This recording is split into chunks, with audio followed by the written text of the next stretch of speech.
مۆبایل شیری ئاڵتونسا.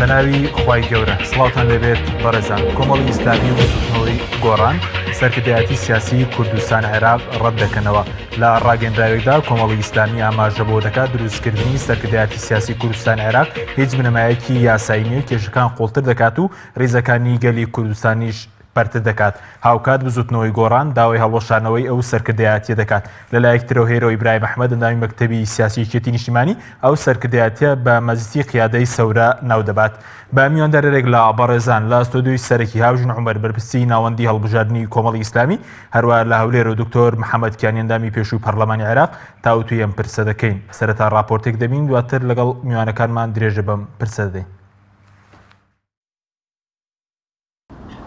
کۆمەڵی ئیسلامی کوردستان، سەرکردایەتی سیاسی کوردستان، داعش عێراق بە ناشەرعی و نایاسایی دەزانێت و باوەڕی وایە دروستکردنی ئەو ئەنجومەنە کێشەکان قوڵتر دەکاتەوە و تەبایی سیاسی لە گۆڕ دەنێت.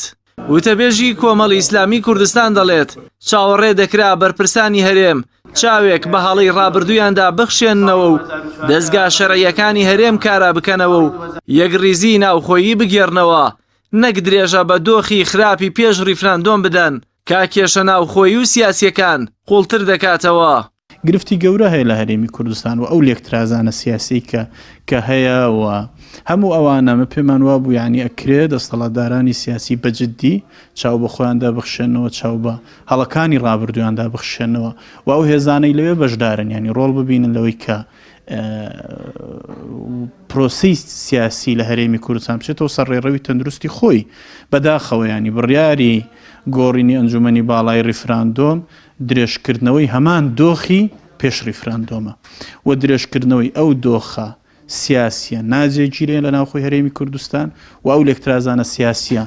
قوڵترە کاتەوە، گرفتەکان ئالۆسترەکە و حقیقت هیچ خزمەتێک بە کۆدەنجی سیاسی و نیشتیمانی لە هەرێمی کوردستان ناکە. بەپێی زانیاریەکانی پەیام بەپێی ڕێکەوتنێکی سیاسی چەند لایەنە بڕیار وایە هەڵبژاردننی پەرلەمان بۆ ماوەی 2 ساڵ دوا بخرێت و چەمەنی پەرلەمان و سەرۆکایەتی هەرێم درێژ بکرێتەوە. لە پەرلەمانیشەوە سەرکردایەتی سیاسی کوردستان داعش عێراق بەرگی یاسایی بۆ بدورێت. بە بڕوای وتەبێژی کۆمەڵی ئیسلامی ئەوەش گەڕانەوەی هەرێمە بۆ 26 ساڵ لەمەوبەر و بۆ سەردەمی بەرەی کوردستانی و دەکرێتە بەدیلی پەرلەمان و حکوومەت و یاسا کە دەرەنجامی خراپی لێ دەکەوێتەوە. ئەنجومەنێکی ناشەرعیە، هیچ پاڵپشتێکی یاسایی نییە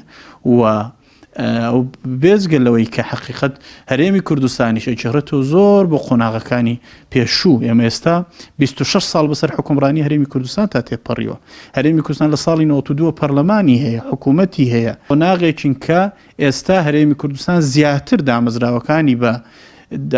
دامەزراوەکانی بکرێنە دامەزراوەی نیشتیمانی و لەسەر سیستەمێکی حکومڕانی تەندروست مامەڵیان بکەن، نەک بگەڕێنەوە زەمەنی دو جارێکتر لە شێوەی بەرەی کوردستانی حزبەکان کۆ ببنە بەدیلی پەرلەمان، بەدیلی حکوومەت، بەدیلی قەزا و لە بەری هەموو شتێک بڕیار بدەن. ئەنجومەنی سەرکردایەتی سیاسی کوردستان داعش عێراق درێژکراوەی ئەنجومەنی باڵای ریفراندۆمە و جگە لە کۆمەڵی ئیسلامی و بزوتنەوەی گۆڕان سەرجەم حزبە بەشداربووەکانی ناو پەرلەمان بەشداریان تێدا کردووە. ڕێبوار حەمەد وتەبێژی کۆمەڵی ئیسلامی باوەڕی وایە هەموو ئەو حیزبانە لەو ئەنجومەنە بەشدارن دەکەونە هەڵەوە و دەژڵێت ڕێگای ڕوون و دروست تەنها گەڕانەوەیە بۆ دەستگا شەڕعیەکانی هەرێم و هیچ ئەنجومەن و دەستەیەک نەکرێتە بەدیلی پەرلەمان و حکوومەت و هیچ حیزب و کۆمەڵە حیزبێکیش لە بری هەموو حیزبە سیاسیەکان بڕیار نەدەن. ڕێگای تەندروست ئەوەیە کە هەرێمی کوردستان بگەڕێتەوە سەر ڕێگایەکی سەلیم بەوەی کە دامەزراوە شەرعی و یاساییەکان ڕۆڵی خۆیان ببینن و هیچ ئەنجومەنێک نەبێتە بەدیلی پەرلەمان، نەبێتە بەدیلی حکوومەت، نەبێتە بەدیلی هیچ دامەزراوێکی شەرعی و نیشتیمانی کە لە هەرێمی کوردستاندا هەیە و هیچ حزبێکی شویان کۆمەڵێک حزبیش حەق بە خۆیان نەدەن لە بەری حزبە سیاسەکانی تر هەرێمی کوردستان بڕیار بدەن. و من لێرە حەزەکەم ئەوەش بڵم، ینی ئەوەی ئەمڕۆ بە ئەمری واقع لە هەرێمی کوردستان بە ئەمری واقع بە سیاسەتی ئەمری واقع بە سوود وەرگرتن لە دەستەڵات و لە ئەوەی کە بڕیاری سیاسی هەرێمی کوردستانیان بەدەستە، هەموو ئەو حیزبانە ینی حقیقت کە بەشدارن لەو ڕۆ ئەکەونە هەڵی گەورەوە. هەرێمی کوردستان بە ڕیفراندۆمێک حەز و ناحەزی کوردی یەکدەنگ کردووە دژی خۆی. بڕیار بەدەستانی هەرێمیش لە دەرەوەی دەستگا شەڕیەکان هەرچی بڕیاریان دەرکردووە تا ئێستا کورد خەیری لێ نەبینیون. خەڵکیش دەپرسن ئاخۆ کەی یەک ریزی کورد دەبێتە چەکی بەهێز دژی ناحەزانیان. جەلال محەممەد، کەناڵی ئاسمانی پەیام، سلێمانی.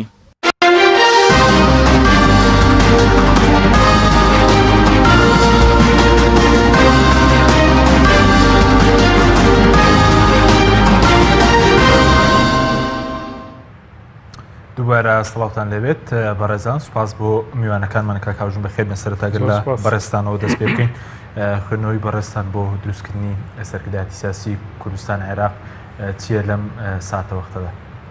بەناوی خی گەورە و میهرەبان سپاسانەکەم، سپاسی بینەرانیشتانەکەم و سپاسی بەڕێز دکتۆر محەممەدکیانیش دەکەم کە لە هەولێرەوە لەسەر خەتە. لە ڕاستیە ئەمەش دیسان و مفاجئەیەکی ترە کە ئەو گروپانەی دەستیان بەسەر دەسەڵاتە گرتووە، سورپرایز و مفاجئەیەکی تریان هەیە بۆچی بۆ ئەوەی کارێک بکەن قۆناغێکی تر تەمەنی دەسەڵاتدارەتی خۆیان و هەژمونی خۆیان بەسەر واقعی سیاسی و دارایی و جونگەکانی تری هەرێمی کوردستانە درێژ بکەنەوە. ئەوەی کە بەڕاستی بینیمان ئەو پرۆسەیە لە بینی دوو قەوسا سەرکردایەتی سیاسی کورد بەڕاستی کۆمەڵی حەقایقمان بۆ کەشفەکە. یەکەمیان ئەو بوو کە باسمان کرد بە تایبەتی پارتی و بارزانی بە زمانی حاڵ بۆ ئەوانەی تێدەگەن پیان وتی نوتیان ئامادەنین بە هیچ شێوەیەک دەستبەرداری کورسی و دەستبەرداری تەپڵک و دەستبەرداری مێز و دەستبەرداری ئەو عەرشە بن کە بە تەزویر بێ بە حەق بێ بە ناحەق بێ ساڵانێکی زۆرە دەستیان بەسەراگرتووە لەسەری دانیشتون. خاڵێکی تر بەڕاستی من هەر زۆر بە سەراحەت هەڵێم، یعنی ئەمە ئەمڕۆ بەڵگەیەکی ترمان بۆ دەرکەوت کە ئەو ریفراندۆمە جگەل لە باڵۆنێک جگەل لەگەڵ ڕێزما بۆم عیبارەتە کە ڕەنگە ئێستا عیبارەتێکی جوانترم دەست ناکە جگەل لە فشەیەک هیچی تر نەبووە، خەڵکێکی پێ هەڵخەتەنراوە و چاوبەستەیەکی پێکراوە. چونکە ئەساسەن ئەو کۆمیتەی کە دروست کرا بە ناوی کۆمیتەی باڵای ریفراندۆم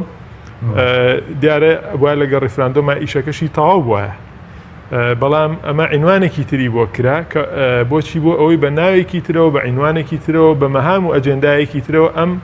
ڕیزە وەکوین بەردەوام بێ و بچین بۆ قەیرانێکی تر و بۆ بابەتێکی تر کە خۆیانی پێ چۆنەڵێ بێنەوە بەر مەیدان و دەسەڵاتی خۆیانی پێ درێژکەنەوە. کەواتە ڕیفراندۆم بۆ معنایە پرۆژەیەکی استراتیژی و پرۆژەیەکی بنەڕەتی و پرۆژەیەک نەبووە کە لە قەناعەتی سیاسی ئەم برادرانەوە هەڵقوڵێ، وەکو هەر پرۆسەیەکی تری نیشتیمانی وەکو هەر بابەتێکی تری نیشتیمانی ئەمانە ئەم پرۆسەیەشیان خەسار کرد و کارتێک بوو زۆر بە چۆنەڵێ بێعیزەتی و بەزەلیلانە فڕێیان ناوە خەساریان کرد، کارێکیان کرد کە جارێکی تر بۆ 100 ساڵی تر کورد لە ڕووینەوە جورئەت نەکاوە شەرم کا باسی چی بکە باسی ریفراندۆم بکە.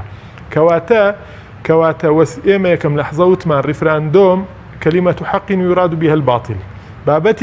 بابەتێکی حەقە بەڵام بۆ بەستێکی پڕوبوش بەکارێت. ئێستا عنوانی سەرکردایەتی سیاسی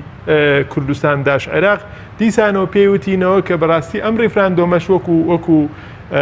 شتێک وەکو میکانیزمێک بەکارهێنراوە بۆ ئامانجێکی ناپیرۆز بۆ ئامانجێک کە بەڕاستی دەرەکەوێت کە چۆنەڵێ ئامانجەکە وەکوتمان لی درێژکردنەوەی ئەو قەزیە بووە. ئەمە ئەتوانین بڵێن کاردانەوە سەرەتایە تێگەیشتنە سەرەتایەکانی ئێمە بۆ پرۆسەیە، وەگەرنا نە هەرێمی کوردستان ئەتوانم بڵێم لە ئێستادا سەرکردایەتی سیاسی هەیە بە معنای کەلیمە، چونکە بەڕاستی ئەتوانی بڵێ بازرگانی گەورە و مافیای گەورەی هەیە، دزی گەورەی هەیە، تاڵانکەری گەورەی هەیە، بەڵام بەڕاستی میلەتێک ئەگەر سەرکردایەتی سیاسی حەقیقی هەبێ بەقەدەر ئەو ژمارەی کە دانیشتون لە دەوری کاک مەسعود خڕبوونەتەوە شیرۆکیان بۆ دەگێڕێتەوە ئەوە نەک ئێمە دەمانتوانی بگەینە کەناری ئارامی و وڵات بین و هیچ قەیرانێکمان نەبێ ئەمانتوانی هەموو منتیقی عەرەبی ڕۆژهەڵاتی ناوەڕاست ڕزگارکەین لە دەستی قەیرانەکان ئەگەر ئەمانە ئەقڵەتی سیاسی بن. ئێمە بەڕاستی سیرمان لێ دێتەوە کیانێک دروستەکەی لە ئەساسا ئەم کیانە هیچ ڕیشەیەکی یاسایی نییە. هیچ ڕیشەیەکی یاسایی نیە. تۆ لە هەرێمی کوردستانە ئەگەر بتوێ ڕێکخراوێ دەرکەی ساڵێ 2 ساڵ دێیت و دەڕۆیت و ئیجازە و دەبێ ئیشی بۆ بکەیت تا ئیجازە وەردەگری. زۆر سەیرە لە هەرێمی کوردستانە پرۆسەی فەرمانڕەوایی ئەوە بێ ئەرزش بکرێ هەر ڕۆژێ عینوانێک هەڵتۆقێ لە نەتیجای کارکتەر و پاڵەوانەکانی ئەم عینوانە چین ئەم پرۆسەیە چین سێرگەر کۆمەڵێ دەموچاون لە ڕاستی داوەکو خواردنێکیان لێ هاتووە یعنی چۆن ئەڵێم خواردنانە ئەکسپایر بوون بە کەڵکی خواردن نایە بەڵام چییە هەموو جارێک لە باتی ئۆتۆبیان کەیتە چۆن ئەڵێ فڕێیان بێ یا بیان خەیتە لاوێ بیان کەیتە سەبەتەی خۆڵەوە بەڵام سێرەگەی هەموو جارێ بە وەسفاتی تازە بە عینوانی تازە لە قاپ و دەفری تازەیە دەخرێتەوە بەردەست. بەڵامەوە تۆمەتبارکردنی تۆ دەڵێ مەسلەکردایەتی سیاسیمان نییە بەڵکو دز و مافیەمان هەیە. ئەم قسەی من نییە قسەی زۆرێک بەرپرسی ترە بۆ نمونە زۆرێک لە پەرلەمانتارەکانی بەغدا باز لەوە دەکرێن بۆ ناگەڕێنەوە لە هەنێشتا بۆ سەرکردایەتی سیاسی دەڵێ کاکە ئێمە ئەم قسەیەم زۆر لێ بیستون ئەڵێ مەرجعی سیاسیمان نییە سەرکردایەتی سیاسیمان نییە. ئەگەر بمانەوە بگەڕێنەوە هەر یەکە قسەیەک دەکا سەرکردایەتی سیاسی ینی ئەوەیە کە تۆ مەرجعێکی حەکیمانە مەرجعێکی باڵات هەبێت توانای بیرکردنەوەی لە توانای هێز ئینەکان هەموو هێزە سیاسیەکان گەورەتر بێ توانای بیرکردنەوەی بۆ ڕزگارکردنی گەل لە قەیرانەکان زۆر باڵاتر بێ لە هیتاکی ئاسایی لە هێز و ڕێکخراوەکان. ئەم ڕێکخراوانە بەڕاستی ئەم شتانەی کە سوزوو هەڵ دەتۆقێندێن بەڕاستی خواردنێکی ئەکسپایر و کۆنە دیسانەوە لە چۆن ئەڵێ لە دەفرێکی تازای دەخرێنەوە بەردەست سەرکردەمان نییە دز و مافیامانێت. من قەناعەتم وایە ئەوەی بڕۆ لە زانستی سیاست لە مەوسوعەی سیاسیا باسی دەوڵەتی مافیا بکە بزانە دەوڵەتی مافیا و دەوڵەتێکی ڕەشید و حکمێکی ڕەشید ئێمە لە کامیانەوە نزیکترین ئەمە قسەیەک نی ئەمە بیکەین کاک حەکیم پێمان خۆشە ئەم هەرێمی کوردستانە ڕەشیدترین حکمی هەبێ بەڵام بەڕاستی ئەوە تا ئەو قسانەی کە ئێمە لە بیدایەتەوە کردمان کاکە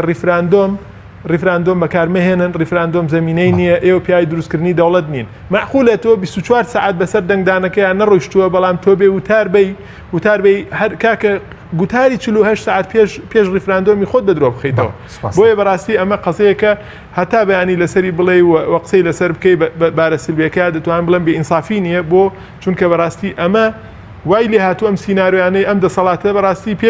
پێشەوەی تەرحیکەن لە شاشەوە خەڵک دەیزانێ. ئێستا باسی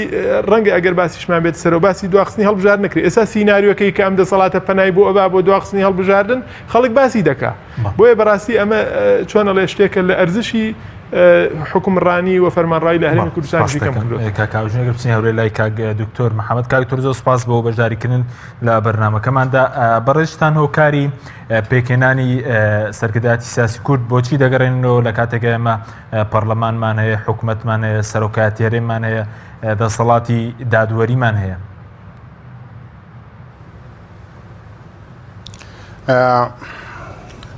ڕاستی ئێمە دەبێت نەوایی ئەو دەسەڵاتی خۆمان بزانین ئێمە پێمە تەجروبێکی باشمان هەیە لەگەریانە و توانیشمانە ڕاستی ڕازگۆ بین لەگە بینەرانمانە لەگەڵ خەڵکانەی گوێمان لێگرن لەگەڵ ئەو کەسانەی کە بەڕاستی بەرژەوەندی ئێوان مەرامی ئێمەیە نەک بە ئێمە بەکارهێنانی ئەوان بۆیە ئەو ڕازگۆیەش ئەبێتە هۆی ئەوەی کە ئێمە بتوانین ئێستاش بە ڕازگۆیی باسی ئەو مەسەلەیە بکەین. ئەوە بەڕاستی ئیلتیفافە لە سەر دیموکراسیەت پاشگەز بوونەوەی لە دیموکراسیەت بەردەوامی دانە بەو دەسەڵاتەی کە هەیە ئەو دەسەڵاتەش بیناکرایە لەسەر ئەساسی بەرژەوەندی تایبەت و گەندەلی و ڕاستی لە گەندەلیش دەوڵات زیاترە دزیە. ڕاستە بۆیە ئێمە سەرکردەی سیاسیمان نییە ئێمە دەوڵەتی مافیاشمان نییە چکە ئەگەر مافیایەکانی ئیتالیا بینی ئەو ناوچانەی کە کاری لێ دەکەن بەڕاستی خزمەت گوزاریان هەیە لە شارەوانیەکان باشتر خزمەتی ناوچەکانەکەن کە ئەو ناوچانەی دەسەڵاتیان لێیە بەڵام ئێمە ئەوێ ئەبینین تەنها بۆ بردننی سەروەت و سامانی ئەو میلەتەیە بەو شێوەیە کە ئیستیغلال بکرێ ئەو بۆیە ئەو دروستکردنی ئەو ئەنجومەنی سیاسی کوردستان داش عێراق دوو شتی تایە ئەو داش عێراقەکە ئێوە لە کاتێکە داوای سربەخۆییەکەین ئەبینین ریفەرەندەم کرایە بۆ سربەخۆیی دیارە ئەو داش عێراقە پێماوی سەری سربەخۆیەکەی خوارد ئەوە تەکیدکردنەوەی پەیامە ئەو پەیامەیە کە ئێمە بەشێکین لە عێراقا لێمان مەترسێن ئەو داشە من بەوەی تێگە منەوەگی ئیجابیت نەبوو بۆ ئەو داشەوە لە لایەکەوە دومیش ئەوەیە ڕاستی ئینزارێکە کە ئێمە سوپریم لیدەرمانە بێت یعنی ڕەهبەری گەورەمانە بێت ئەگەر سەرۆکایەتیشی بەجێهێشت ئەو کەسەی کە ئێستا کە سەرۆکە پۆستێکی گەورەتری بەدەستەکەوێت کە دەبێ مەرجع بێت دائیمەن ئەو مەرجعیەتەی بۆ بگەڕێتەوە ئەو مەرجعیەتەش تەبعاً لەگەڵ دەسەڵاتە دێ تەنها بە ڕاوێژکار نیە ئەوە ڕاست نییە ڕەنگە ئەوە ئێستا کە بە ناویان لێ نابێ ئەوە ڕاوێژکاریە بەڵام حەقیقەت ئەوە دەسەڵاتە هەرە ئەساسیەکەی چۆن پارلەمان کە بەڕاستی پەرلەمانێکمان هەیە فەلەجە بۆ لەبەرەوەی ڕاستی دەستی دووەم و دەستی سێمی زۆربەی حیزبەکان ئەچنە پەرلەمان نەک کەسی یەکەمەکان هەر پەرلەمانێکە کەسی یەکەمی حیزبینە چۆن ناو معنای ئەو پەرلەمانە شەلەلە بۆ لەبەرەوەی دەبێت لە جێیتکەوە ئەمری بۆ بێ ئەویش مەکتەب سیاسیەکانە یا سەرۆکە کە ئەمرەکە بەو پەرلەمانانە ئێمە حیاتێکی دیموقراتیمان نییە ڕاستی ئێمە ژیانێکی دیموقراتی نەوەکانمان هەیە تەنها بەکاردێت بۆ ئەوەی شەرعیت بدرێتە ئەو دەسەڵاتانەی کە هەیە لێرە هیوادارم خەڵک لەوە بگات کە ئەو حیلەکردانە پێم وابی خەڵکی دوێنێ شەو ڕای خۆیان دەربڕی بەرامبەر بە داش عێراقا ئەو ئەنجومەنی سیاسی داش عێراقە کە ئەوە مەسەلێکی دەستکردە بۆ مانەوەی دەسەڵاتە لە دەست کەسێکە لە دەست چەند کەسێکە لە دەست چەند حیزبێکە ئەو فەلەتکردنی هەموو حیاتێکی دیموقراتیەتە ئەگەر پەرلەمانیش سبەینێکە کارە ئینتیخابات بکرێ و پەرلەمانێکی کاراج بێتە کایەوە هەموو دەسەڵاتەکان ئەکەوێتە سەر دەست ئەو ئەنجومەنە ئەوە مەسەلە ئەساسیەکەیە ئێمە لێرە هێزە سیاسیەکانی دیکە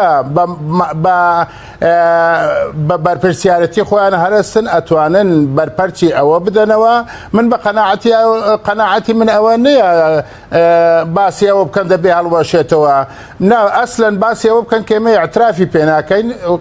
قیمەتێک بۆ ئەو وجودە دانانین لەبەرەوەی وجودێکی ناتەبیعیە وجودێکی ناشەرعیە وجودێکە دژی بە دیموقراتیەت ئێمە هەر بەدیەگیاکیانێک لە خارجی هەڵبژاردنێکی دیموکراتیا بێ ئەمە ڕەوزەکەینەوە یەک مەسەلەی دیکەش ئەساسی ئەوەیە لە ئینتیخاباتی داهاتووە دەبێ ئەو حیزبانە بە خۆیان دابستنەوە کەسی دووەم و سێم نەنێرن کادری دووەم و سێم نەنێرن بۆ پەرلەمان وەینەما دەبێ کەسەکانی ئیقتیحامی سەرکردایەتی ئەو حیزبانە بچنە ناو پەرلەمانەوە بۆ ئەوەی ژیانی دیموکراتیەت کارا بکرێت ژیانی دیموکراتیت بکرێتە ئەو ژیانەی کە بەڕاستی پەرلەمان بکرێتە ئەو جێی کە هەموو شەڕێکی لێ بکرێ دەبێ ئەوانیش بە پیچی حیزبەکانی دەسەڵات لێ نەدەن خۆیان بکەنە لەو کاتەیە بە ئەوان دەبێ خۆیان بکەنە قوربانی دەبێ فیداکاری بدەن بتوانن کەسایەتیەکانی خۆیان کامەی بە قۆتاوانە بنێنە پەرلەمان بە بۆ چوونی ئێوە ئەم دروستکردنیە سەرکردایەتیە پرۆژەیەک حیزب یاخود هەموو حیزبانەیە کە پێشتر لە ئەنجومەنی باڵای ریفراندۆمدا بوونیان هەبوو خۆی من بە قەناعەتی من ئیرادە یەک کەسە لەگە ئیرادە یەک کەس و تەختیتی یەک حیزباوەکانی دیکەچی لەگەرە چێ لەبەر ئەوەی ئیرادێکی دیکە نییە لە خارجی ئیرادەی ئەو حیزب ئەو کەسەوە بۆ یەکێتی بە قەناعەتی منی ئیرادێکی نییە ئەوانە ئەسنە ئەو کۆبوونەوانە لە ناو یەکێتیە تەمان لەگەر ئەو تیارەیە ئەڕۆن لەبەر ئەوەی بەرژەوەندی تایبەتیان هەیە ئەوانیش ئێمە دەبێ ئەو شەجاعەتەمان هەبێ خاڵ لەسەر پیتەکاندا بنین کە ئەو کەسانەی کە ئایان بینین تەنها مەسەلا مەجموعە کەسێکن بەرژەوەندی تایبەت پێکەوە بەستونەتەوە ئەو بەرژەوەندی تایبەتە وای لێکردوونە کە هەموو کارێک دەکرێت بەو شێوەی کە ئیرادێک هەیە ئەو چۆن ئەو ئیرادە ئەو هەرێمە بڕێوە بە لە خارجی ئەو ئیرادە هیچ ئیرادێکی دیکە نییە هەر کەسێک کە چێت لە یەکێتیە بەڕاستی معنی شخصێتی ئەوەی نییە بتوانێت بەرهەڵستی ئەو داواکاریانە بکات بۆیە یەکێتی من بە قەناعەتی من وەکو سەرکردایەتی تەفلیش بۆ و وجودی نەمایە ئەوی هەیە عاتیفەی جەماوەرە هێشتێتەوە جەماوەرەکەیەتی هێشتێتەوە لەبەرەوەی شەهیدی هەیە لەبەرەوەی ساڵانێکی زۆر خەباتی لەو لە ڕیزی ئەو حیزبەیە کردیە زۆر بە ئاسان نییە وەکو کەسێکی ئەوە یەک ئەوە بەڕاستی ئینسانی ئێمە عاتفیان بە شتەوە ئەنووسێ نەک مەسەلەی بەلێکدانەوە ئینسان دەبێ ساحبی ئیرادە بێ هەر کاتێک قوارێک کەتیایەتی ئەبینێ لەگە بیر و باوەڕی ناگونجێ بتوانێت خۆی لێ بکاتەوە نەک ئیدامە بە گەندەڵکاری بدا ئیدامە بە فەساد بدام بەڵێ سپاس دەکەم کاکتۆر سەبارەت بەوەی کە پێشتر ینی باز لەوە کرا کە ریفراندۆمەکە پرۆژەیەک حیزبە پێتان وایە دووبارەش ئەمە پرۆژە یەک حیزبە ئەم سەرکردایەتیە یاخود بۆچی جگە لە بۆ تەنە کۆمەڵ و گۆڕان لەم پرسە ناڕازین و داوای ڕەتکردنەوەی دەکەن لە ڕاستیە من لە بیدایەتەوە وتم یەکەمین بەڵگە کە ئەم واقعە تازەیە بینوێنێ ئەوەیە کە پارتی و بارزانیش بەڕاستی ئامادە نین دەست لە هیچ پۆست و لە هیچ جونگەیەکی ئەم وڵاتە بەربەڵامەوتی خۆکانی ناکەم بۆ سەر و کێرێ دەی کاک دکتۆر زۆر باش ئەوەی کرد ینی ڕوونی کردەوە ئەمەش یەکێکە لەو سیناریوانەیە کە تۆ هەیئەتێکی تر دروستکەی لە سەر و دامەزراوە شەرعیەکانەوە واقعێکی بیتێ کۆمەڵی دەسەڵاتی بیتێ کە ئەگەر کەسێکیش هاو بە سیفەتی سەرۆک بە یا مؤسسەیەکە و بە سیفەتی پەرلەمان و دەسەڵاتی تەشریعی بۆ نمونە واقعێک دروست کرێ پارتی و ئەوانەشی کە دوای پارتی کەوتون دەسەڵاتی فعلی لەوێ بێ چونکە بەڕاستی دیسانەوە ئەوانش بەرژەوەندیان لەوێ ئەمە هاوشێوی وەکو مەزەبی شیعی لێ مەسەوی ویلایەتی فەقیه ئێستایەکێک لەو ڕخنانی کە لە ئێرانە گیرێ ئەوەیە کە بەڕاستی ناتوانرێت دیموکراسیەتی حەقیقی دروست بێ ڕاستە ئەو ڕیشەیەکی مەزهبی هەیە یخۆ تۆ مەسەلەکە یەکێک ویلانەی کە ساڵانێکی زۆرە بە بانگەشەی دیموکراسی بە دەنگۆی دیموکراسی و نیشتیمانی و سەروەری یاسا گوێ هەمووانت کەڕ کردووە لە ئەساسا ئەمە مەشروعی پارتیە من قەنەعەتم وایە ئەوەندەی کە من دراسەم کردووە مەشروعی پارتی و پلانی درێژخایانی پارتی بۆ ساڵانی ڕابردوو زۆر لەوە گەورەترە ئەوەنەی کە من یەک کۆم چەندێ ڕێک بڵێم سەبارەت بە تێگەیشتنی خۆم بۆ سیاست و پلانی درێژخایانی پارتی دیموکراتی کوردستان ئەوە هیچ پارتی ئامادە نییە ڕادستی دەسەڵات کا بە هیچ شێوەیەک و ئەم قسانەش لەفزەن لە هەندێک بەرپرسیان بینراوە وتراوە ئەم واقعە ئەم زۆنە ئەم دەسەڵاتە ئەم هەولێرە ئێمە بە خوێن گرتومانە بە دەنگ تەسلیمی ناکەین ئەمە قسەیەکە لەفزەن وتراوە بە خەڵکی تر ئەمە یەک دوو پارتی دیموکراتی کوردستان مەشروعێکی هەیە کە سبەینێت مەملەکەتێ میرنشینێک دەوارنشینێ قوارەیەکی مەلەکی و پاشایەتی دروست کا کە دەسەڵات لە دەستی بنەماڵەش بمێنێتەوە نەک لە دەستی هێزەکە بربەستەکانی ئەمانە چین کۆمەڵی هێزی مەدەنی تێ کۆمەڵە گۆڕانە ئەمانە بەڕاستی تا ئێستا بۆ فاکتەرە مەدانیان ناتوانن بن بربەستی حەقیقی و ببن بەمای هەڵۆشانەوەی ئەو چۆنە لە خطە جەهەنەمیانەی پارتی دیموکراتی کوردستان بۆ ئایندەی سیاسی و فەرمانڕەوایی یەکێک لەو هێزانەی کە گومان ئەبرا ئەمەی هەبێت کە مەقەوماتی ئەو دژایەتی هەبوو یا ئەیتوانی بێ بە ئەنتی پارتی وەکو لە قۆناغەکانی ڕابردووە ئەمەی کردووە یەکێتی نیشتیمانی کوردستان بووە یەکێ لە پلانە درێژخایەنەکانی یەکێتی بە نەزەری من ئەوەیە لە سۆنگەی کۆمەڵێ شتەوە کۆمەڵێ هۆکار و کۆمەڵێ چۆنەڵێ کەناڵەوە وابکە ئەم هێزە نەهێڵێ لەسەر ئەرزی واقع ینی بربەستێک نهێڵێ بۆ ئەو پلانەی کە خۆی هەیەی یەک لەوانە چییە کڕینی کۆمەڵی سەرکردێ ئەوەی دکاک زۆر باسی کرد ینی کۆمەڵی خەڵک هەن بەرژەوەندی وای کردون بچن لە هەموو مەجلیسێکە ئەگەر مەجلیسی قاوە خواردنەوەش بێ لە خزمەتی بارزانیا حزوریان هەبێت باشە سیناروی تر هەیە ئێمە بەڕاستی لە خەڵکی خوانەی بیستن سیناروی هەیە بە ناوی یەکگرتنەوەی هێزەکان بە ناوی یەکگرتنەوەی هێزە سەربازیەکان هێزەکانی هەفتا یەکێتی ئەو نینۆکەشی کە هەیەی ئەو نینۆکەی لێ دەرکەن سبەینێ ئەمە دیسانەوە پارتی یا بارزانی بە ناوی فەرماندەی گشتی هێزە چەکدارەکان هەمووی قوت بە وەکو چۆن لە ساڵانی نەوەتەکانە حزبی سۆسیالیستی دیموکراتی کوردستان بە کۆمەڵی هێزی سەربازیەوە یەکی گر لەگەڵ پارتیا داژیەگرتوویەکیان بۆ ئەوە کرد بۆ زیا کرد وەکۆم داش عێراقی کە ئێستا هەیە لە خۆیان کەس نازانێت حکومەتەکەی چییە باشە دوایی کە زانی چییە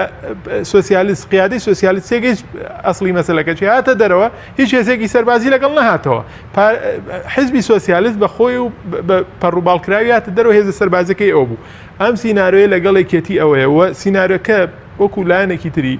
ئەوەیە کە بەڕاستی هیچ هێزێک نەمێنێت لە هەرێمی کوردستانە خاوەنی مەشروعی سیاسی بێ و بتوانێت جورئەتی ئەوە بکە قسە لە قەراری سیاسی فەوقی بکە ئەیانەوەیە کۆمەڵێک دوکانی سیاسی ئەوە بکەن ئەو هێزانی کە ئێستا لە ناو مەجلیسانە حەزوریان هەیە بە مروری زەمن وایان لێدێ دەبن بە مەشروعی خۆژیاندن نەک مەشروعی سیاسی کە بتوانن ئیدارەی دەوڵەت بکەن ئەمە بەڕاستی یەکێکە لەو قەزیانەی کە پێم وایە لە پشتی ئەو قەزیەوە وەستاوە کەوا دەکات پارتی خۆی قەرار بە و خۆی مبادر بێ و خەڵکێکی تر احترامن بەڕاستی من قەناعەتم مەوسع هیباپیر زۆر خاتری گرتون کە کەلیمەی ڕەگەڵی بەکارهێنا یعنی لەم ئەم قەزەی سەلمێنێ بێ بە ڕەدووکەوتن احتراما بۆ هێزە کە تۆ تەنانەت ئەوەنە جورئەتی سیاسیت نەبێ جایکێتی هەر حیزبێکی تری بێ بڵێ کاک مەسعودیان خۆ ئەمە خەڵکێکی ئازنزم لە ڕووی هۆشیاریشەوە دەزانێ ئەمە تۆ هەوڵەکانت بۆ ئیدامەدانی دەسەڵاتی خۆتە لەژێر عینوانی جایە بە هەوڵی تر بە دروستکردنی بەهانەی تر سپاس دەکەم بەڵێ بینەرانی بەڕێز ناوبڕێکی کورتمانەیە دوای ناوبڕەکە دەگەڕێنە وڵاتان لەگەڵمان بمێنەوە. بەرنامەی ئەمڕۆ با سپۆنسەری کۆمپانیای ئەسێ بۆ بازرگانی مۆبایل شیری ئەڵتونسا.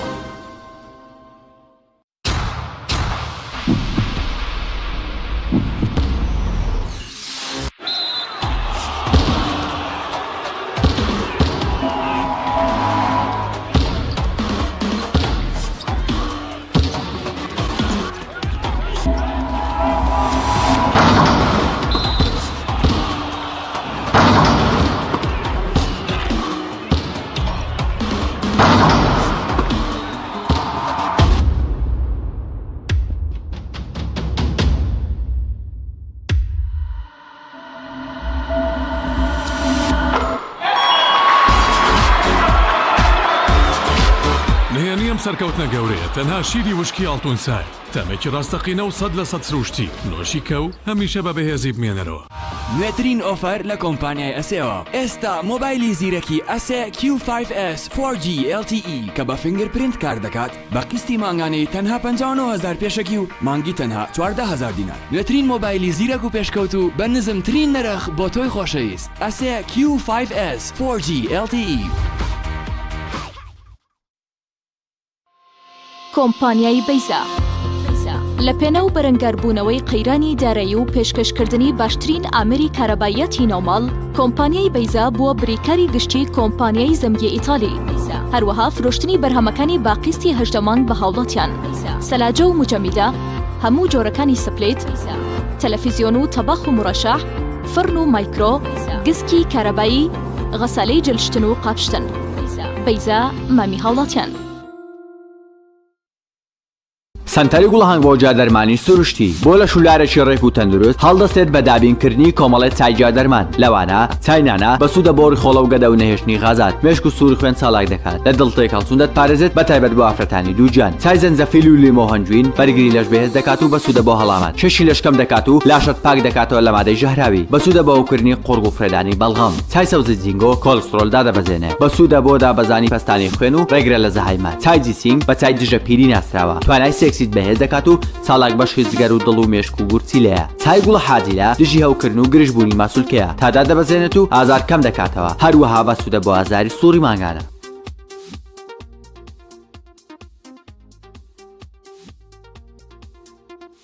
کۆمپانیای دنیا دیکۆر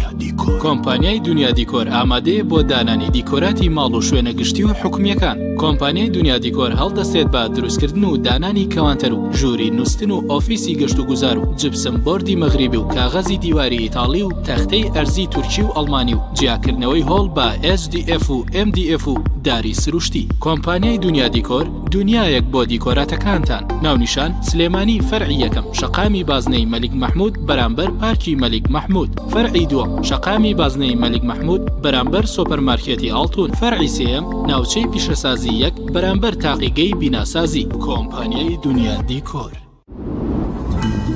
تۆپ ئارت تاکە بریکاری تۆڕی میدیایی کۆمەڵ بۆ دروستکردن و بڵاوکردنەوەی ڕیکلام. تۆپ ئارت.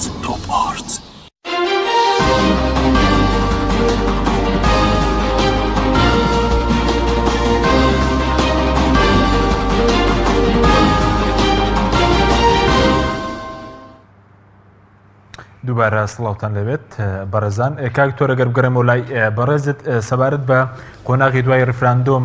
بۆچی خەڵکی چاوەڕوانیەوە بوو کە هەنگاو بنرێ بەرەو ئەوەی کە پەرلەمان مەسەرەن بە شێوەیەکی باش کارا بکرێتەوە حکوومەت کارا بکرێتەوە پایەکانی دەوڵات زیاتر هەنگاویان بۆ بنرێ دروست بکرێن بەڵام بە پێچانەوە کاری چێککە مەسەرەن دەیانەوێت کۆمەڵک دامەزراوەی دیکە دروست بکەن کە لە پای ئاساسیەکانی دەوڵات بدا مەسەرەن لە پێگەی پەرلەمان لە پێگەی حکوومەت لە پێگەی دەسەڵاتی دادوەری. بەڵێ ئێمە دەوێت پێش هەموو شت بزانین ڕیفەرەندەم بۆ کرا. ئەوە مەسلەیەکی گرنگە لەبەر ئەوەی ڕیفەرەندەم ئەگە کردنی ڕیفەرەندەم ئەمە وەکو ڕیفەرەندەم وەکو پرۆسەیەکی دیموکراتی حەقی گەلی کوردە کە ڕیفەرەندەم بکات و حەقی ئەوە شەیەتی پراکتیزەی مافی چارەی خۆنووسینیش بکات. بەڵام ئێمە ئەبینی ڕیفەرەندەم ئەوی من بینیم لە دوو سونگەوە شیکرایەتەوە و کاری بۆ کرا.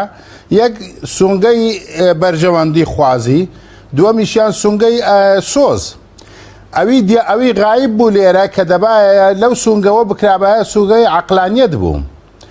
دەبایە پرۆژێکی عەقلانیەت بێ، پرۆژەی گەلی کوردە بوو ئەو دەم. بەڵام ئێمە بینیمان پرۆژێکی بەرژەوەندی خوازی سەرکردایەتی کورد بوو و توانی سۆزی خەڵک ڕاکێشێت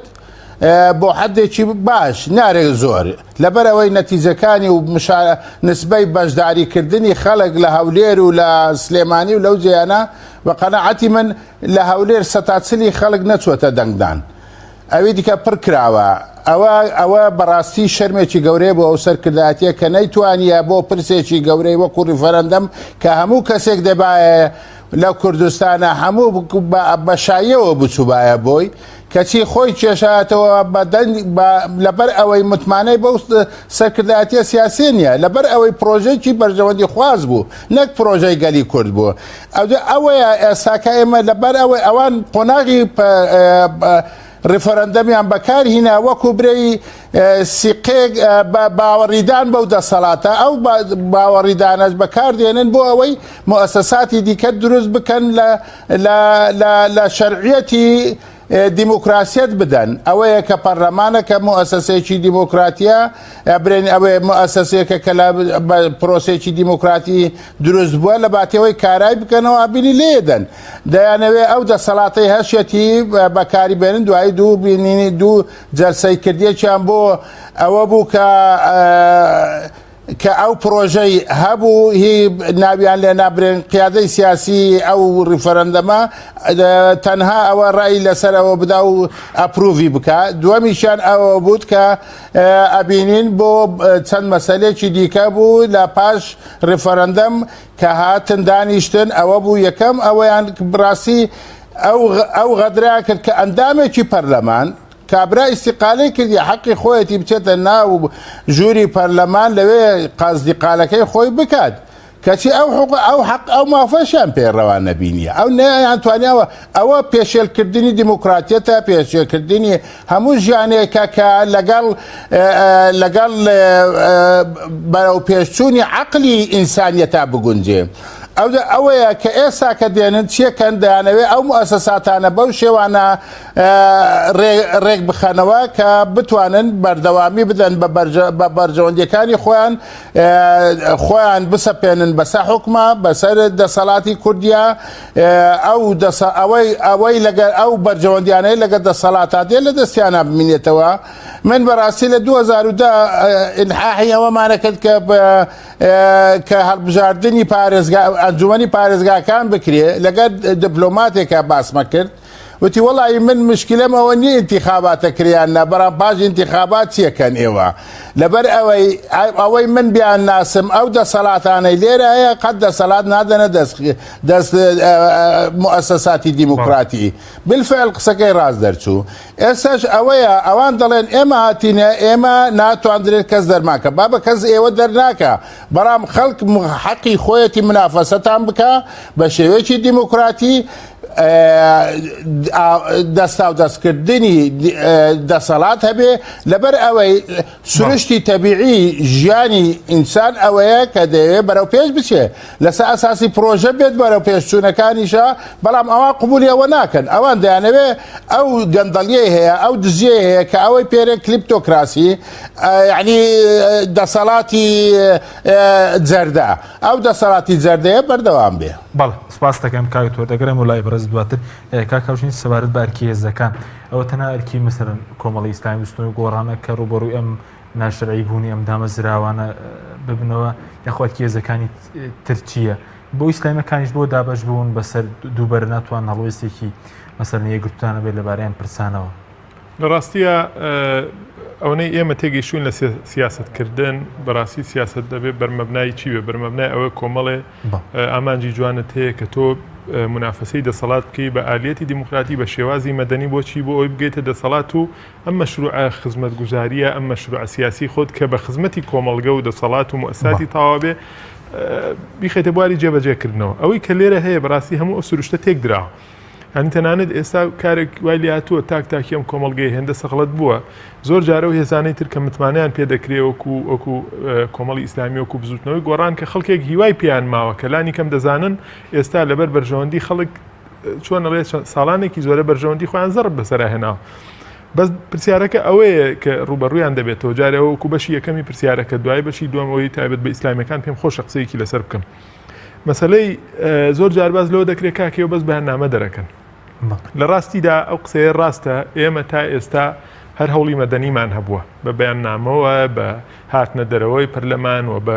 فشاری سیاسی بە کۆمەڵی مەسائل لە دەرەوەی وەسائلی مەدەنی تۆ دەبێت دەستبەری بۆ وەسائلی نامەدەنی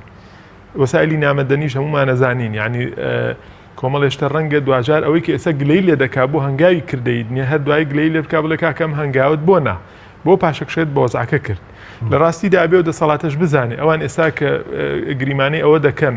واقعی هەرێم بەرنەوە بۆ نەوەتەکان و سەردەمی بە 50 و دوو هێز دوو گروپ دەسەڵات بەسەر هەموو جونگەکانان بکەن و پرۆسی دیموکراسی بۆ دەیان ساڵ بەرنە دواوە دەبێت لەوەش بترسن ئەمە ڕەنگە تەداعیاتیشی هەبێ خەڵکی تریش لە نەوەتەکانە هەبوو ڕەنگە ئەوانیش بیر لەوە بکەنەوە واقعی خۆیان بەرنەوە نەوەتەکان بە معنای ئەوە تۆ ئەگەر بیکەی بە قوارەی سیاسی کوردی بکەیتەوە بە قوارەیە کە هێزی میلیشیایی تیابێ کە گروپی مافیایی تیابێ کە مؤسساتی دەوریان نەبێ هەر کۆمەڵێک خەڵک قراریان دەسابێ خەڵکی تریش هەیە لە نەوەتەکانە هێزی هەبووە دەسەڵاتی هەبووە ناوچەی ئارامی هەبووە ڕەنگە ئەویش بینە تۆ ناچاریکی ئەو بکەیت کە هیوادارین هیچ کەس بیر لەوە نەکاتەوە ڕێگای نامەدەنی بگرێتە بەر بەڵام بەڕاستی من لێت ناشارمەوە کۆمەڵی ئیسلامی بزوتنەوەی گۆڕان دەبێت لەم قۆناغە هەنگاوی جدیترەوە بکەن ئێستا لەبەردەم کۆمەڵی ڕخنیان دەکرێت ئێمە هەر لە چوارچەوەی وەسائلی مەدەنیا کۆمەڵی فشاری تر دروستکەین یەک لەوانە یعنی باشە چمانەیەک هەیە کە ئێستا بەڕاستی مەشروعێک نییە بە ناوی مەشروعی دەولەی کوردی باشە کە دەرکە هەمووی درۆیەکی گەورەیە باڵۆنێک بوو تەقانیان و چوو بە ئاسمانە و هەر هەوایەک بوو هیچ خاڵیان کردەوە هیچی تر بۆ ئێمە بیر لەوە نەکەین و هەرێمی سلێمانی و هەڵەبجە و ئەم منتیقانە کە زۆنێکە دروست کری ینی لامەرکەزیەتە بێ ئێستا ئێمە ئەم دەڤەرە سوتاین بە ئاگرێکی تر کاکە ئەوەی تەمسیلی ئێمەکە هیچی ترپەی دڵی ئەم شارە نییە ئەم زۆنە نییە کاکە ئەم شارە من بەسمان شارچێتی سلێمانی نییە بەڵام کوردستان لە مێژووی خۆیان لە مێژووی هاوچەرخی خۆیان کاکە دوو زۆن بووە ناکرێت کاکە تۆ کۆمیتەیەک دروستەکەی ئێمە لە ئەم زۆنە لە 50-60 هەرێمی کوردستان پێکێنێ بەڵام کەسێکی تایە 40 ساڵە سلێمانی نەبینیەوە کاکە لە 40 بادینیە لە 50 بادینیە خەڵکە لە حیزبەکانە کاکە کەی تیا بووە من پێم خۆشە یەک وەرنە سەری بزانە ئەوەی دەچوو کێن ئەوانەی کە ئەوە دەکەن بۆیە بەڕاستی مەفروض ئەم هێزانە بێن کاکە باز لەوە بکەن هەرێمی سلێمە کوردستان بکەن بە فیدراڵی کاک خۆیان نیانەوت بارزانی و ئینەکەیان مەشروع سیاسیەکەش بۆ مافی کەمایەتەکان نیانخەندۆ ڕۆژێ پێش ریفراندۆم وتیان ئێمە دەوڵەتێکی فیدراڵیە بین دەوڵەتی فیدراڵی ینی چی کاک یعنی هەرێمی تیابێ ڕێبە من بەبێم ئەو هەرێمە کە لە هەڵەبجە کە لە ڕاپەڕین کە لە سلێمانی کە لە گەرمیان کە لە شارە زور لە ئەو ناوچانە لە شەمچەماڵ ئەو ناوچانە دروستە بێ با دروستی کەم کاکە دەسەڵاتی خۆم بۆ خۆم بێ بەڕاستی پێویستمان بەوەیە ئێمە کۆمەڵی هەنگا هەڵگرین لانی کەمە بێ کۆمەڵی هەنگا هەڵگرین کە ئیستقراریەتی عملی سیاسیان لێ تێک بدە بمعنى ئەوە ئێمە دۆخێک بخۆڵقێنینەوە بێ بەڵام بەڕاستی ئەوە معارەزەیەکی تون بین ئەوان چێژ لەو جەردەیی خۆی لەو تاڵانکاریە لەو پرۆسە سیاسیە نەبینن کە بە فاشیلی بە نادیموکراسیانە ئەویانە کرد ئەمە بەڕاستی ئەمە قسەیەکە کە ڕەنگە ڕۆژانە ئەم پرسیارە دەکرێتەوە یعنی بەڕاستی خەڵکێکێ ئەوە دەکاڵەکە کە تاکەی بەیاننامە ئەمە دوو وەکو وتم لایەنێکی ڕاستیە لایەنێکی ناڕاستی هەیە کە ئێمە وامان لێ ناکا بە حیاتی بیر لەوە بکەینەوە جارێکی تر باسی وەسائلی نامەدەنی بکەین مەسەلەی تەسەوری ئیسلامی من دیفاع لە فەلسەفەی کارکردنە سیاسیەکەی خۆمانەکەم وەکو کۆمەڵی ئیسلامی کوردستان ئەوەنەی ئێمە دراسەی فکری مەقاصدی ئیسلامیەکەین کە ئەبێ هەموو تەسەڕوفاتی سیاسیمان هەموو کاری خێرخوازیمان کاری دەعیمان کاری ڕقڕەویمان بەرئەنجامی ئەو تێگەیشتنە دینیە بێ ئەوەی کە زانایان پێیان وتوین دەولەی ئیستیبدادی پێچەوانەی فکری مەقاصدی ئیسلامە ئیسلام بۆ کۆمەڵێ مەقسەدی گەورە و گرنگ هاتووە کە هەمویان بە خزمەتی ئینسانەکان تەواوبن بە خزمەتی ئینسان تەواوبێ بە خزمەتی ئاژەڵ تەواوبێ بە خزمەتی ژینگە تەواوبێ بە خزمەتی تاک تەواوبێ باشە هەموو ئەمانەش واکەن کە تۆ علاقی وەکو ئینسانێک علاقەت لەگەڵ پەروەردگار علاقەت لەگەڵ تاکی بەرامبەرت لەگەڵ ژینگەکەت لەگەڵ سروشتت لەگەڵ هەموو ئەمانە ڕێک بێ ئەمەی کە دەچێت داخلی مەشروعێکە بێ کە ئەو سەری لە ئیستیبدادەوە بێت تەنانەت پێچەوانەی ئەو مەشروعە تەجدیدیە فیکری ئیسلامیانن کە ئێستا زانایانی ئیسلام و فەکرینی باسێکن لە دوای بەهاری عەرەبیەوە زۆرێک لە زانا معتەبر لە مفەکیر و بیرمەندە ئیسلامیە معتەبەرەکانی جیهانی ئیسلامی هەموو کتێبیان لەسەر نووسیوە لەسەر دەولەی ئیستیبدادی دەولەی ئیستیبدادی فکری مەقاصدی بڕۆ کتێبەکانی جاسر عۆدە بخوێنەرەوە کتێبەکانی ئەحمەد ڕەیسوونی بخوێنەرەوە بڕۆ کتێبەکانی ئەو بیرمەندە معتەبەرانی جیهانی ئیسلامیەوە ئەو کەسەی کە دەبێ بە ئەو کەسەی کە پاشخانی ئیسلامی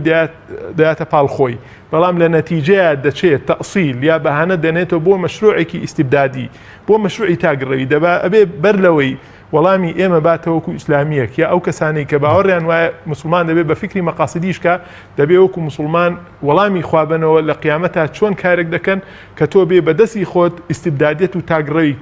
کە هەموو مەقاصدی شەریعە لە پێچوانەی ئەوەیە ئیشی کردووە تۆ بێ شەرعیەتی پێ سپاس دەکەم کاک دکتۆرەگە بگەڕێمە لای بەڕێزت کاتمان کەم ماوە دوایەم دروستکردنیەم سەرکردایەتیە باز لە سیناریۆی تر دەکرێت و ژەوەی کە درێژکردنەوەی تەمەنی پەرلەمان و حکومەت و سەرۆکایەتیەکان پێ دوایە دۆخی کوردستان بەرەو کوێ دەبا یاخود هۆکاری چییە کە لە بری جێبەجێکردنی ئەنجامی ڕیفراندۆم بە دروستکردنی پایەکانی دەوڵەت هانا بۆ ئەم جۆرە سیناریۆیانە دەبرێت ئەزانی چیە مەسەلە لێرەیە بەڕاستیم بە قەناعەتی من ئێمە ئەگەڕێینەوە سەر یەک مەسەلەی ئەساسی کە نەبوونی فکری سیاسیە لە کوردستانە نەبوونی جورئەتە نەبوونی مەشروعە نەبوونی ئەوەی پێێرن کۆنڤیکشن یعنی تو بچەسپەی بەو بەرنامەی هەتا ئێمە ئەوانە هەموو لە حیزبەکانە ئەبینم ڕاستی هەموو ئەو حیزبانەی کە لە دەرەوەی دەسەڵاتن ئەوانیش بەقەدەر دەسەڵات متەهەمن تاوانبارن لەو زروفە لەبەر ئەوەی ڕاستی تەسەوریان نییە چۆن بتوانن ئەو چەق بەستوەی لە کوردستانە هەیە بتوانین تێی بپەڕێنین شەجاعەتیان نییە کە ئامرازی خەباتی ڕاست لە کاتی پێویستە بەکاربێنن مهامەکانیان بۆتە سەر ئەوەی لەسەر تەلەڤیزۆن چۆن بتوانن جەماوەر بگەونجێن و هەندێک شت برێن نەوەک ئێستاکە ئێمە جەماوەرێکمان هەیە ڕاستی دەستەمۆ کارکردنەکەی لەلایەنی ئەو حیزبانەیە کە لە دەرەوەی دەسەڵاتن نەگلانەوانەی دەسەڵات لەبەرەوەی خەڵکی ئێمە دەسەڵات دەناسێ چاکیانە ناسێت ئیلا ئەوانەی بەرژەوەندی هەیە بەوا دەسەڵاتەوە نووسە ئەوی تر چاوەڕێی حیزبەکانە بەڕام حیزبەکان ئەتوانن خەڵکەکە ئەگەوجێنن بۆیە بە قەناعەتی من ئێستا کە مەرحەلەی ئەوەیە کە ڕاستی بە خۆداچوونەوەیەک هەبێ ئەو بە خۆداچوونەوە بۆ ئەوەی گەڵاڵەکردنی پرۆژەیەکە بێ ئەو پرۆژە بتوانێت ئەو وەزعات تێپەڕێنێ ئەویش بەوا بێ بە مواجهەکردنی ئەو دەسەڵاتە من نارم بە تفەنگ وەینەما وەسائلی دیموکراتی هەیە وەسائلی جەماوەری هەیە کە بەکاری بێنی بەو شێوە نەبێ ئەمە ناتوانین تێپەڕێنین ڕاستی بەڵای کاتمان نەمە کاک دکتۆریان زۆر سپاس بۆ بەڕێز دکتۆر محەممەدکیانی ئەندامی پێشوو پەرلەمانی عێراق کە لە هەولێرەوە لەگەڵ مامیرەوە بەڕێز هاوژن عومەر بەرپرسینەوەی دڵبژاردننی کۆمەڵی ئیسلامی کە لە ستۆی سەرکی لەگەڵ ماڵ سپاس بۆ بینەرانی بەڕێز واتان لەگەڵ